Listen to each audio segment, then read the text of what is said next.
ఇప్పుడే ప్రోమో వచ్చింది. నాగార్జున గారు నిన్న రేషన్ మేనేజర్తో రేపు మాట్లాడదాం అన్నాడు. మంచి సస్పెన్స్ లో పెట్టాడు. అబ్బాయి ఏం మాట్లాడతాడా అన్నది నేను కూడా ఎదురు చూస్తూ ఉన్నా. మొత్తానికి ప్రోమో వదిలారు. ఈ ప్రోమోలో ఆయన మాట్లాడింది ఏంటంటే, తనూజాని లేపి, తనూజ వారానికి ఎన్ని రోజులు? 7 రోజులు సార్ అన్నాడు. ఓకే, ఈ 7 రోజులు వంటగదిలో బ్రేక్ఫాస్ట్, లంచ్, డిన్నరు, టీ ఒక 2 టైమ్స్ వేసుకుందాం. మొత్తం కలిపి 5. సో 5 × 7 35. ఈ 35కి 35 టైమ్స్ గొడవలైన ఇంట్లో ఇది నీ ప్రాబ్లమా లేదా ఇంట్లో ఉన్న వాళ్ళతో ప్రాబ్లమా అన్నాడు. సార్ ఇది అందరి ప్రాబ్లము ఇంక్లూడింగ్ మీ. అమ్మయ్య, ఇక్కడ ఒక నిజం ఒప్పుకుంది. దీనికి నాలిక నరవ లేనట్టు, సార్ నాకు తెలుసు సార్, ముందే ఈ రేషన్ మేనేజర్గా ఉంటే గొడవలు అవుతాయి, అందరూ నన్ను టార్గెట్ చేస్తారని నాకు ముందే తెలుసు సార్. అంత టార్గెట్ చేస్తారు అని ఇంత క్లారిటీ ఉన్నప్పుడు నిన్ను ఎవరు చేయమన్నారమ్మా? నీ పీక మీద ఏమన్నా కత్తి పెట్టారా?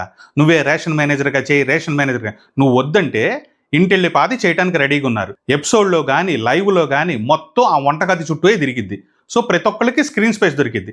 సో అందుకే ప్రతి ఒక్కళ్ళు ఆ పోస్ట్ కోసం రెడీ అవుతారు. అండ్ దీంతో పాటు ఏం వండాలి, ఆమ్లెట్ వేయాలా వద్దా, గుడ్లు ఎక్కువ కావాలన్నా, అందుకే అందరు ఎగబడతారు. సో దీన్ని కావాలని నువ్వే తీసుకున్నావు. సో దీనికి నాగార్జున గారు ఇమానిల్ లేపి, ఇమానిల్ తను వద్దు అన్నప్పుడు నువ్వు ఎందుకు ఇచ్చావు ఆ పోస్ట్ అన్నాడు. ఈయనకి ఫీజులు ఎగిరిపోయినాయి. ఆల్రెడీ నిన్న శనివారం ఎపిసోడ్లో ఇమానిల్ లేపి, నువ్వు తనూజ విషయంలో తప్పు చేసావు, నామినేషన్ పాయింట్ అది కరెక్టా అన్నాడు.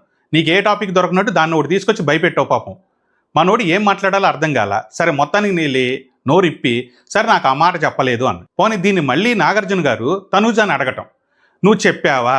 చెప్పాను సార్. అసలు ఏం యాక్టింగో. ఈ యాక్టింగ్ ఎందుకు అంటున్నానంటే, ఈ ప్రోమో 1లో ఒక స్కిట్ చేయమన్నారు. స్కిట్లో చేస్తున్న యాక్టింగ్కి ఇప్పుడు నాగార్జున గారితో డైరెక్ట్గా మాట్లాడుతున్న విధానాన్ని రెండు మీరే కంపేర్ చేసుకోండి. ఈ అమ్మాయి ఏంటంటే, నాకు అనిపించిన దాని ప్రకారం సాంగ్ రాగానే యాక్షన్ తనకు తానే చెప్పుకొని యాక్టింగ్ చేస్తుందని అనిపిస్తుంది, కానీ రియాలిటీలో ఉన్నట్లు నాకైతే కనిపించలేదు. ఇక్కడతో కరెక్ట్గా తేలట్లేదని చెప్పి మాధురి గారిని లేపారు. మాధురి గారేమో, సార్ లేదు సార్, సైలెంట్గా ఉంది కానీ నో అని చెప్పలేదు సార్ అని. అంతే, నాగార్జున గారికి కూడా ఏం చేయాలో అర్థం కాల. అసలు ఇంత కన్ఫ్యూజన్ ఎందుకయ్యా మన దగ్గర? నువ్వేం చేస్తుంటావు? ఏదైనా చిన్న డౌట్ ఉందంటే, మీకు డౌట్ ఉంది కదా, ఆగండి, వీడియో ప్లీజ్, వీడియో వేస్తావు కదా, ఒక్కసారి వీడియో చూపిస్తే అందరు మబ్బులు ఎగిరిపోయాయి. నువ్వు ఏది తలుచుకోలేదో ఎందుకో మరి అదైతే నాకు అర్థం కాలేదు. కానీ ఈయన 3 సలహాలు ఇచ్చాడయ్యా. మొదటి సలహా, ఒక రోల్ మనం ఒప్పుకున్నప్పుడు ఓర్పుతో ఉండాలంట. రెండోది, మాట తీరు చాలా బాగుండాలంట. మూడోది, ఫీడ్బ్యాక్ తీసుకోవాలంట. ఈ ఫీడ్బ్యాక్ తీసుకోకపోతే జీవితంలో ముందుకెళ్ళలేమంట. ఎన్ని సలహాలు! ఇదా నువ్వు ఇంట్లో ఎవరికైనా ఇచ్చావా? ఎవో మన అమ్మాయి కాబట్టి మనం ఇచ్చుకోవాలి, తప్పేం లేదులే. కానీ ఇక ఇక్కడితో అయిపోద్ది అనుకుంటున్నారా? కాదు. ఇప్పుడు ఎపిసోడ్ అయిపోగానే అందరూ లైవ్ మాత్రం మిస్ అవ్వద్దు. 10:30కి లైవ్ పెట్టుకొని చూడండి. తనూజ ఈ విషయంలో మినిమం 2 గంటలు ఏడిచి బాగుంటుంది చూడటానికి. కానీ నాకు ఇంకో చిన్న డౌట్ ఏంటంటే, ఈ అమ్మాయి చెప్తున్న కాన్ఫిడెంట్ చూస్తుంటే ఎక్కడో తను నో చెప్పిందేమో అని నాకు చిన్న డౌట్ కొడుతుంది. బట్ ఎపిసోడ్ని నేను కూడా చూసుకుంటూ వస్తున్నా కానీ ఎక్కడ చెప్పినట్టు దాఖలు నాకు కూడా లేదు. ఏది ఏమైనా నాగార్జున గారు నాకు కూడా ఒకసారి వీడియో కావాలి.